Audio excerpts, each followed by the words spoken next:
Hello and welcome everyone. We've got a Division 14 semifinals match here in the Collegiate Chess League Spring 2023 playoffs. This is University of Guam taking on Wilfrid Laurier University's C team. So this is the bottom division of the entire league. We've already got some games starting. Let's check it out. All right, so it looks like we have two results in. We have two games remaining in this first round.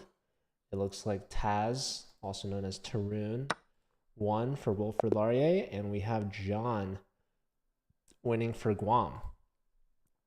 We just had another result called Distic with the win here. That is Darren Caldwell, board 2 for Guam, and we've got one last game left. Here we've got Smith Swift, who looks to be winning against Jamar Nakum. At 600 rating and very low on time as well. So something fun about these games is it's never over till it's over. You never know what's going to happen. The eval bar might not even exist. Doesn't matter. So can never count out any of these players. Jamar right now though, very low on time and okay, holding on to this pawn. It looks like black has the edge for sure. Up a pawn, and that blunders the bishop. Is Smith Swift going to find the tactic? Wow, they do, and that's a back rank mate. So a nice little tactic there for David. So a big point for Wilfrid Laurier. That ties it up at 2 points each. So it looks like the top two boards from Guam getting the job done. John is definitely the highest rated player and by a significant margin. He's 1400. For Canada, their highest rated player is Smith Swift, David Ramelli. So maybe I should move him up on our list to be top board. And then their second rated player is Director Doc, who is Justin Davis. All right, so board 2 is beginning. Let me swap Tarun. So what? Tarun is Taz run. I just lost their game. We'll see. But yeah, I'll move David to the top. We'll see if that helps. I'll just trade him with Tarun.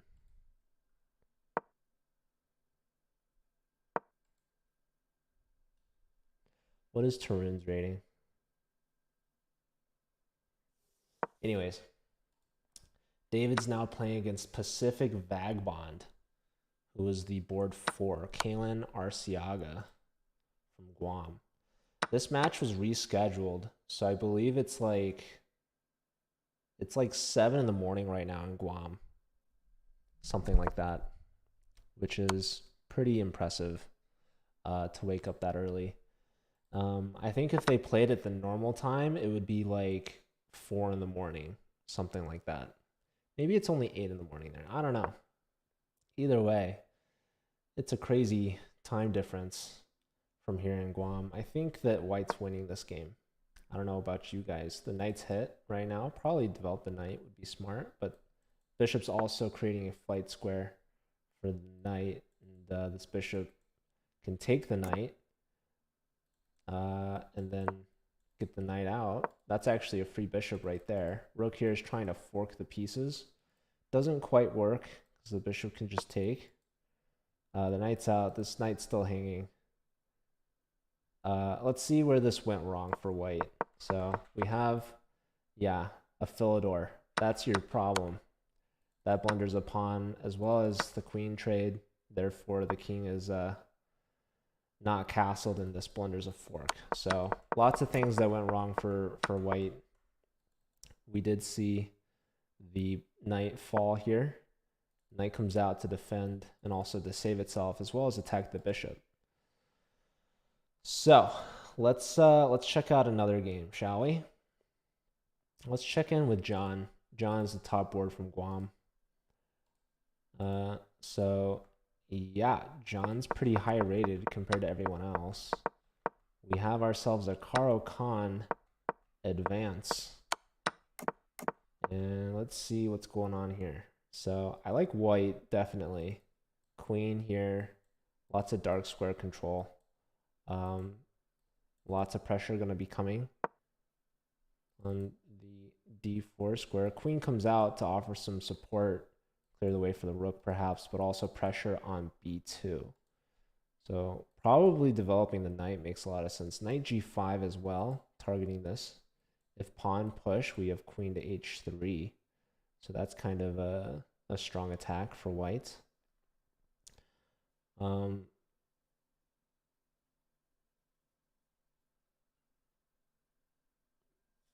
Actually, it likes G6 knight E4, attacking this. But we see B3, so very common idea to defend the B2 square. Not very aggressive from John, but John, as the higher rated player, he's looking to sweep Canada. He's just looking to play solid. If he plays risky, that's going to be in favor of his opponents. So there's really no reason to risk. At this rating range, it seems that slow and steady should win the race for him. So if he can just mitigate, his blunders, his opponent should make a mistake at some point. Joe Bruin, stream your match. Did you guys play today? Because there's not that many matches remaining. All right, mate was threatened. Queen H3 can do the same.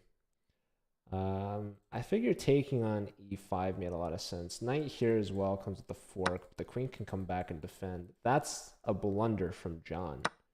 That was just a blunder. He just dropped the piece. So this would actually be huge for Canada if they can convert against John here, because this player is over twice Joshua's rating. So huge potential for Joshua Clarizio. You were just saying in general. Okay. Maybe we can make it happen. Rook takes on F4 is aggressive. Very annoying to deal with as well. So John's he's, like I said, try not to, make any blunders or risks, and we saw exactly just that, a piece blunder. Luckily, the game is not over yet, but it's looking tough out here. It's looking tough. Two completely unopposed pawns. And now it's Joshua that's playing kind of passively, right? Perhaps had an opportunity to double here instead, just bring the rook completely back. So, yeah, Joshua's job has been handled really well here. Just grab the piece, grab the pawn. Don't give anything back. Here it likes to move queen c4 check. That would have won a piece back for white. And there we have it. So blundered a piece, but getting a piece right back. So John's back in this. And that's just a simple fork right there. Missed it on the first opportunity. So Joshua had a chance to definitely defend against that after initially blundering it. But missed it, and now John's back in the game. Now black is still better. Ooh, trading queens, very interesting idea from John. He's also giving up the C pawn but attacking the B pawn. This saves the B pawn but blunders the A pawn. The knight's short on squares. Also, black can get this back with the rook on A2, and we see exactly that. Now the C pawn's hit twice, very hard to defend. So lots of pressure from Joshua. Even though giving the piece right back, Joshua's still up by one pawn and soon to be another. This pawn is almost indefendable. So maybe bishop here. Okay, rook here, but rook takes is going to trade even further. Oh, the computer hates that move. And why is that? You can go knight here, knight takes, bishop takes. Oh, that's a fork. Sorry, that's what I said, right? No, I missed that. So that's a fork. You're gonna get this, but I figured like rook here is gonna skewer these two pieces. But there is bishop here to defend. There's also pawn push. In fact, the computer loves d3. This is a mistake. There's bishop to e1 now. So let's look at this. Actually, it likes black somehow after the move d3, threatening d2 and promoting. So very interesting. Needed bishop e1 after that to prevent, apparently. Okay, bishop e1, very interesting. I would have figured taking on c2 was good here. It's favoring white. After knight takes e1, rook d2. White's doing good here. The knight's trapped, actually. Probably need to give up a pawn. e4, rook takes d4. And then the knight can come out with d3. But then you lose that other pawn as well. Or I guess there's knight here. You still are going to lose that. So instead, we see the rook move over to a1. Not taking the bishop because it wants to defend the bishop. But you're going to lose this pawn. So black now actually has a lot of good chances to win here. Bishop over, like, very strong pawns. I saw the fork. I did see the fork. You guys all saw me see the fork, right? Let me double check that all the games are being played. Let's see. Did Smith Swift already beat Pacific Vagabond? I wouldn't be surprised. I think so. I'm going to go ahead and give him the second point. How's Tarun doing against Jamar? Looks to be winning. Yeah, this game is going to be really tight, really close. I have no idea what's going to happen. So we'll have to keep an eye on that. This is the last game we haven't looked at yet. Director Doc from Canada versus Called Bistic. These players are close in rating, but looks like black is decimating this position. So something horribly wrong happened. And it's my job to figure it out. So let's see. Knight takes, queen takes. We dropped a rook after knight takes. So that's unfortunate. Didn't take the knight back. Blundered the queen. Just a really tough spot here. All right, let's stick with this one. This one's, oh, that's a fork. So let's check this out. King gets in, check. And unfortunately missed the fork. So this is really good for white's chances, but these pawns are very aggressive. It's not too clear, but it's very hard to push through. In fact, the computer is saying you could bring the king in. This check isn't great because then you kind of lock your pieces on light squares, and white has really good control over the dark squares. It's going to be impossible for black to ever kick the king away from d2. So I think after this check, but really, to be fair, there wasn't a lot else left. Maybe an opportunity if you allow this rook check. There's going to be some pawn push. And maybe the bishop and the rook are both hanging. After this, though, there's really no way to save these pawns. So white should be able to convert that smoothly. I'm going to try to push this king out with this, but there's a check here first. Here, or that gives that up. Yeah, no, this is it. John's winning after blundering a piece. He gets the piece back, gets the job done. It was close, though.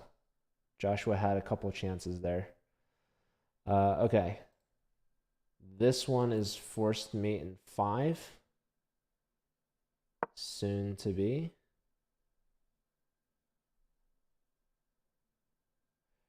Like queen here, rook here, something like that. Check. Check here. Check here's looking pretty good. Check. It doesn't matter too much. Just don't get back rank mated. Could you imagine? Check here. Queen check. I'm trying to get a win for white. Imagine white gets the win. It's mate in 1. By the way, the rookie 1 there. Missed. It was mate in 1 2 different ways. Rookie 1 or queen d1 were both mate. Here and then queen back rank mate. Yeah, that's tough. Tough. You're one way. Well, you'd also need. Anyways, point for director Doc from Canada. So that's Justin Davis. So that's a 2-point lead for Canada. And okay, Tarun's looking good here, and so is John. So Canada actually is going to get a 3-1 win if these games go accordingly, which would be really big for them, giving them a 5-3 lead. Okay, let's see. So the king can't take this because then black promotes. That's a sacrifice. Oh man, that was getting dangerous. But John's confident in the queen sacrifice. Just gotta watch out for any stalemates. Okay, you can take this with check next, no matter where the king goes. And you take this either which way. So John wins by resignation. So John gets to 2 points, brings Guam back within 1, but the problem is Jamar is not looking too hot here. Jamar is outrated, out-timed, and out-materialed up in knight in this position. This queen's getting kicked around. Opposite color bishops, even pawns. So really, if you could trade everything down, but white's up a piece, that's still a draw. So who knows? Who knows? Knight here with tempo could be a move. What else is there? Queen in to d7 makes a lot of sense. Pressure on the bishop. Okay, we see knight d5.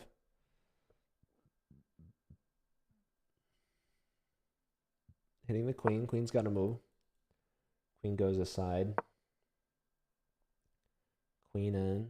Guarding f6 for this check. Pawn push opens this up. So, gotta watch out for like these kind of tricks.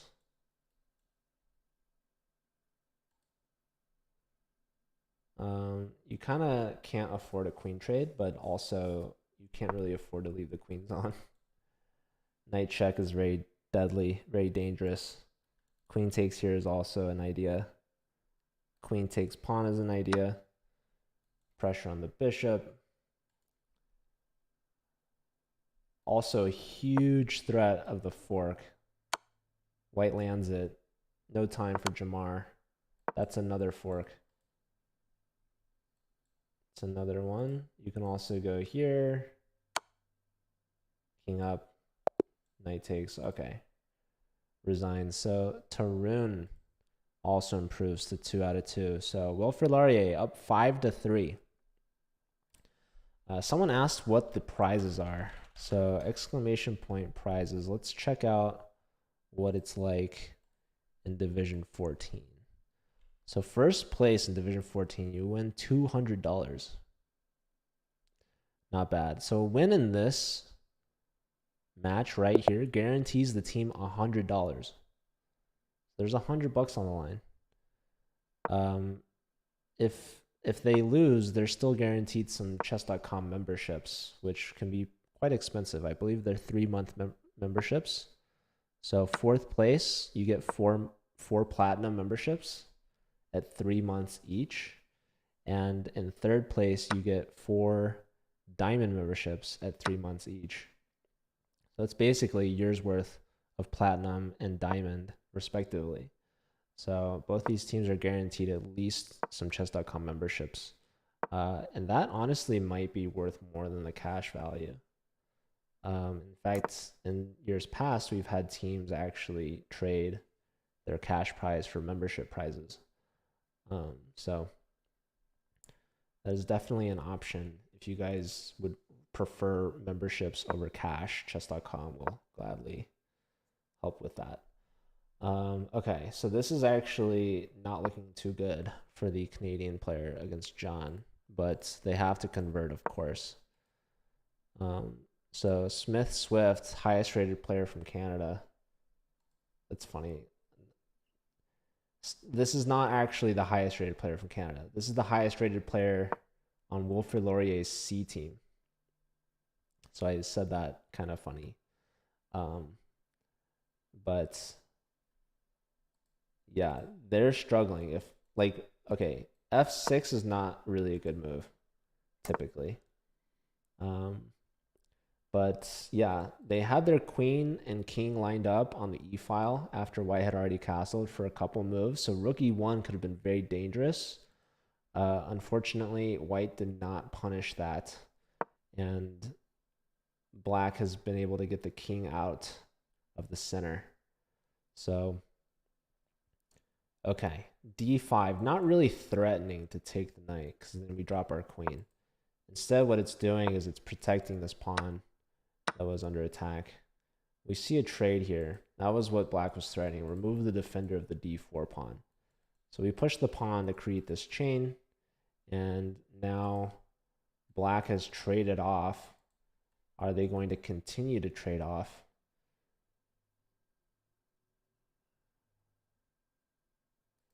I'd like to think that they would.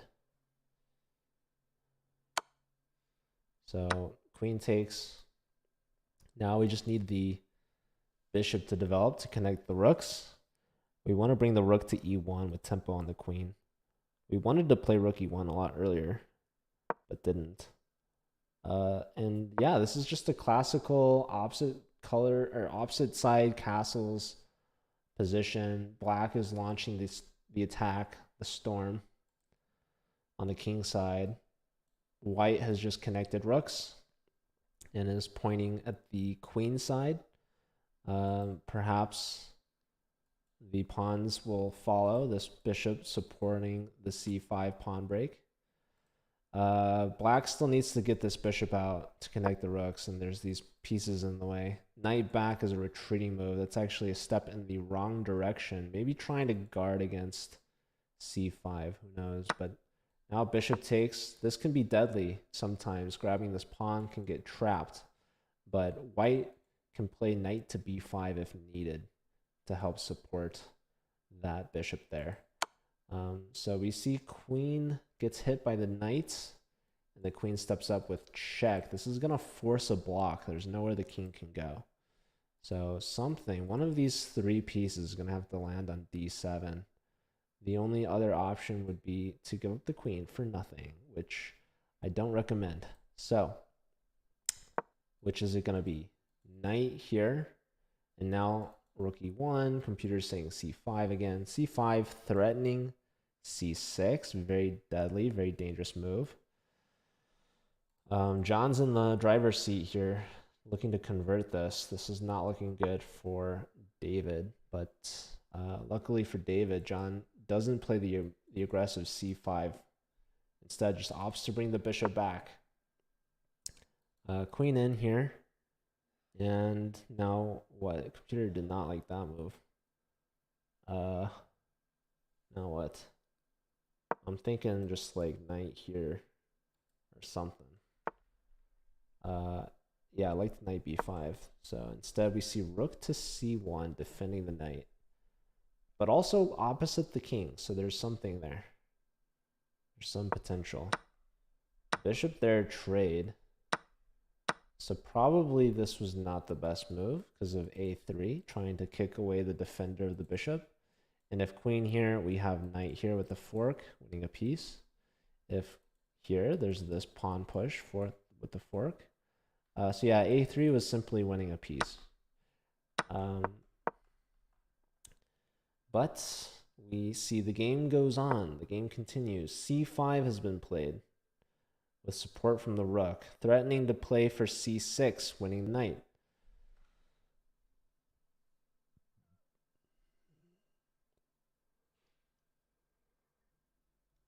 Computer's calling to get the king off this diagonal, unpinning the knight, which makes a lot of sense.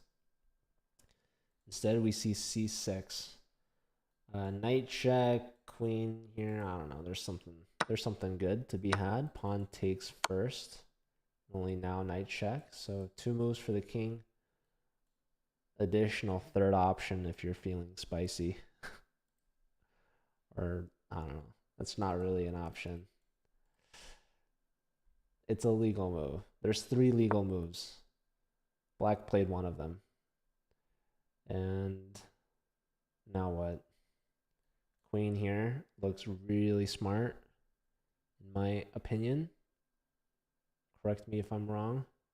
But we're putting pressure here as well as here. Queen here. Putting pressure here, but no pressure along the b file. That's why queen here is the best of both worlds. Even queen here is really strong. But a queen here also lines up some discoveries. You could try to win an exchange there. So the king steps up to defend. Queen here now. Again, lining up these discoveries, which would be pretty smart to do. Let's check on some other games. I think John should be able to win this. Here we have Director Doc versus Jamar. And we just saw the Doc win in the previous round. Looking to add on to Wilfrid Laurier's lead.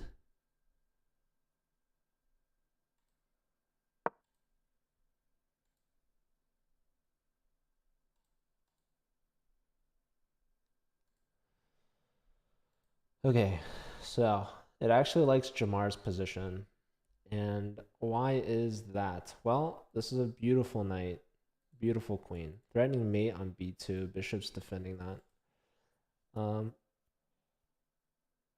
We see the rook going to the d file, potentially trying to push at some point. Rook here. Computer does not like that because the knight takes on e3, which has been played.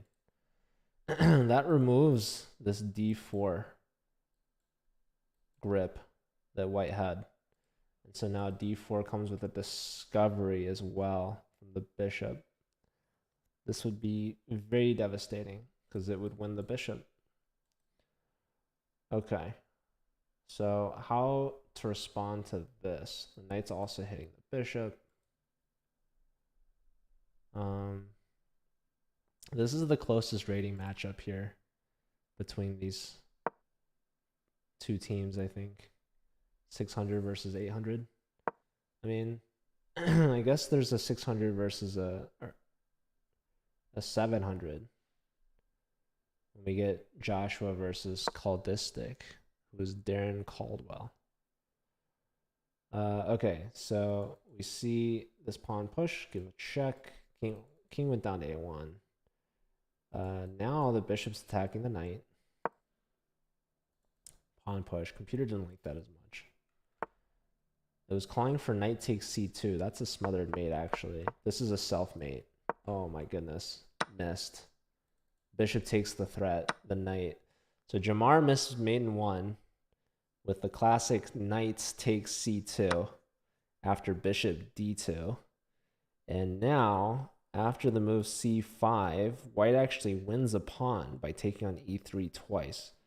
Black is still the favorite, but after that, we'll have to see if that move doesn't come back to haunt Jamar, who is the lower rated player. Bishop to f5, attacking the c2 pawn that was hanging earlier with mate in 1. Is it bad for me to say that? I don't know. All right, rook to c1, defending c2.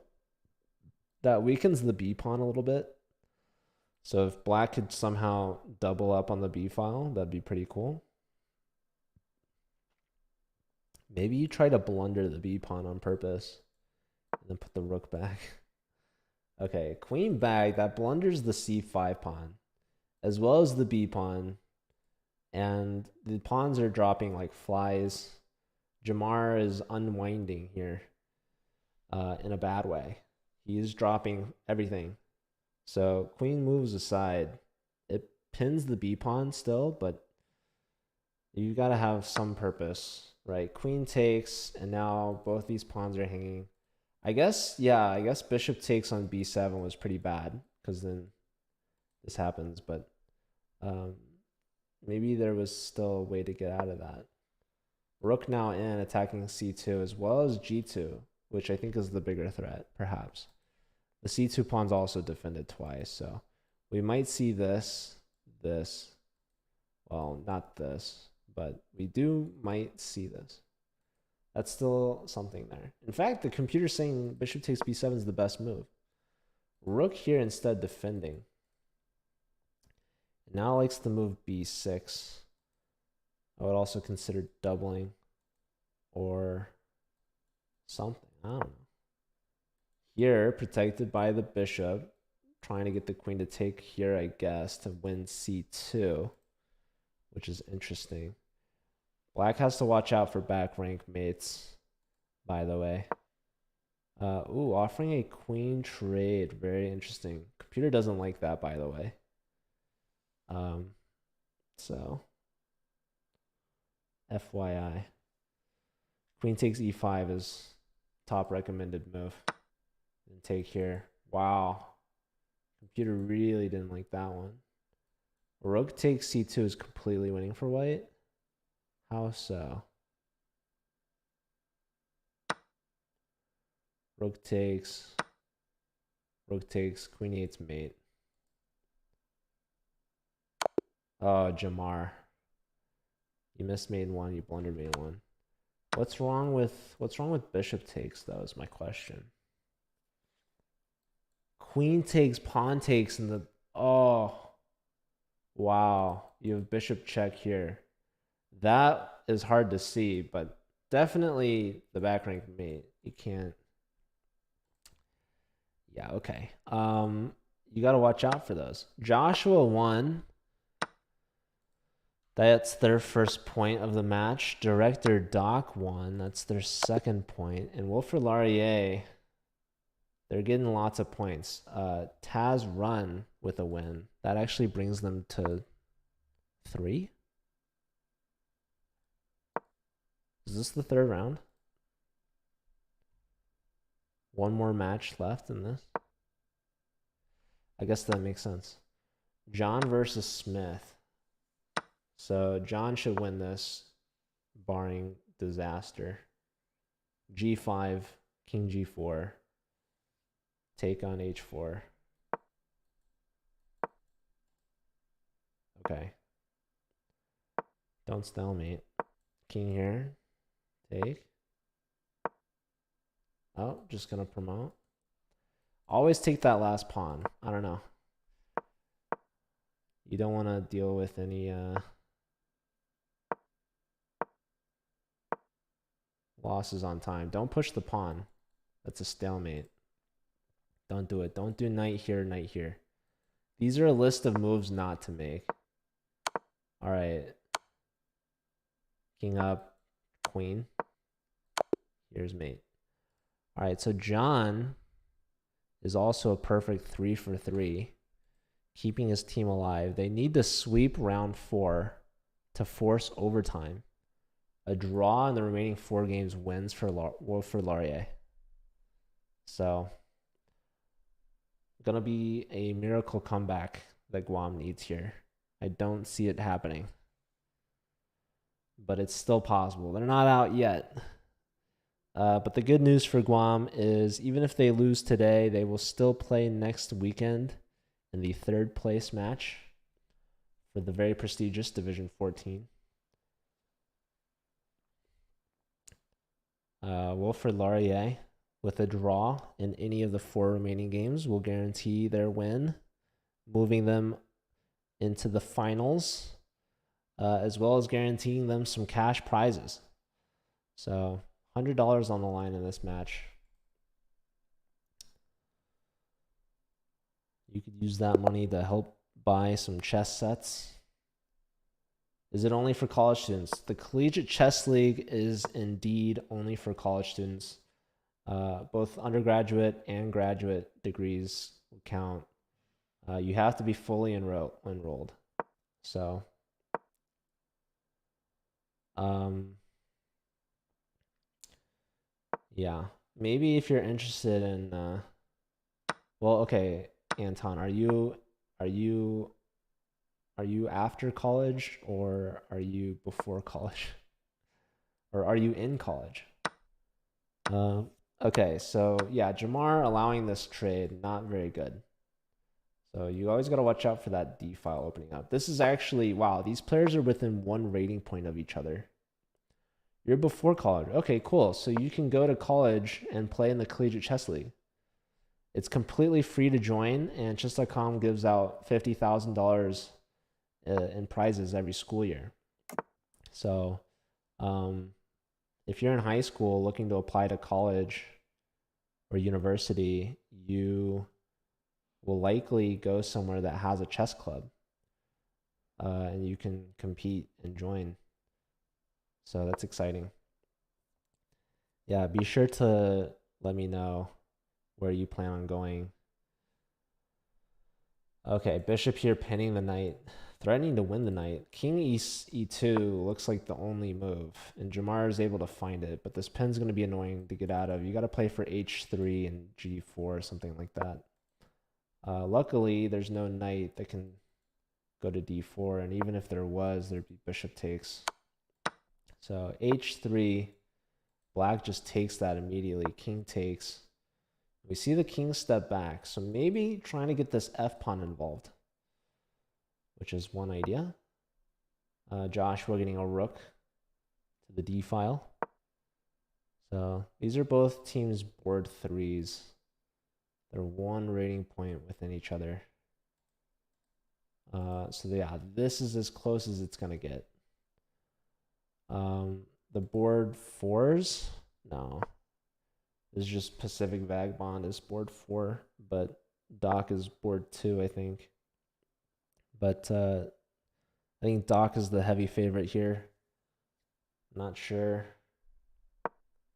if Kalen is going to find a way through. Doc's been playing very well so far. Okay, Queen and Rook doubled on the B file. Very interesting. It's just preventing black from developing, but it's not the biggest issue, and at some point they could always play b6. Queen's also, oh wow, we see the exchange sacrifice actually from Vagabond. Queen takes, attacking the knight. This rook is defended, so it's not a fork. But if black tries to defend like that, then it'll have worked. So either the knight has to move, or the king has to move, or this knight could come back. Likely the knight wants to attack the bishop. So we will see. What's the move here? Probably the knight goes here is probably best. Yep, that's exactly what we see. And white needs to get the bishop out. So yeah, probably investing this attack on the b file is not the best idea. And yet the computer doesn't necessarily hate white's position. Just get the bishop out, get castled. And there's still some chess left to be played. Reminder, Wilfrid Laurier, they only need a draw to win. So it's a must win for every single board for Guam if they are to force overtime. How's John doing? John is winning, no surprise. John looks okay. He's attacking the queen. Queen steps all the way back. Black has a connected pass pawn. However, white has 2 connected pass pawns on the A and B file. The outside, very strong. Okay, computer did not like b3. But what does it want here? It wants b4 now. It wants d3 from black. Very interesting. This is a fun experience playing for the A team. What's up, Saibazono? So are you done with school? Are you ever going back to grad school, or you found a job? Now you're going pro, right? You're going to play in the PCL. When you graduate from the Collegiate Chess League, you can still try to register for the Pro Chess League. That's gonna be tough. But I do want to start an alumni league at some point. I think that would be really cool. I think Webster win every year, but it'd be a fun idea to run in parallel. So who knows? I also know there's a couple corporate leagues out there if you wanted to join. Okay, B4 has been played. Very interesting. But this clears the way for the bishop, as well as just advances these pawns. Okay, rook lift. Yeah, opposite color bishops. I do think that I would prefer white here for sure after like a4, a5, or bishop here as well. Opposite color bishops typically ends in a draw. But with this pawn imbalance, I think there's a lot to play for, especially for white. This is the light color promotion square, which works perfectly here. That blunders the queen in one move. That was not a good move. We have resignation. So John finishes the sweep. Not too much of a surprise. John's rating is like, it's very close to the combination of the rest of his team, which is kind of impressive. The rest of his team combined, their rating is about 1,600, maybe 1,700. So, yeah.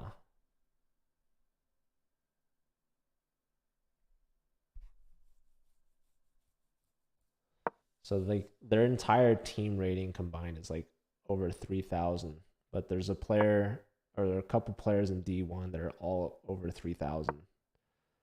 So just goes to show the rating disparity in the Collegiate Chess League. This is a fork, by the way, so watch out for that. Pro Chess League's a big maybe, but the alumni event sounds great. Currently working, but I applied for a master's program early in the year. Got offers, but I decided to stay another year and reapply. Yeah, well, when you go to masters, when you get your masters, you can join the Collegiate Chess League again. So keep an eye out. Let us know. Definitely let us know. Wherever you get in, I'm sure we could help find a chess club there. Taz Rune, thanks for the follow. Taz, I wanted to ask you if you changed your username. You don't have to answer, but I am going to have to message you maybe on Discord or something. You facepalm? Yeah, that check was a discovery. That pawn got you. They say never push the F pawn. You did not change your username. Then there must have been a registration mistake. So we're going to have to double check that. So yeah, if you're on Discord, send me a message because we're going to have to figure that out.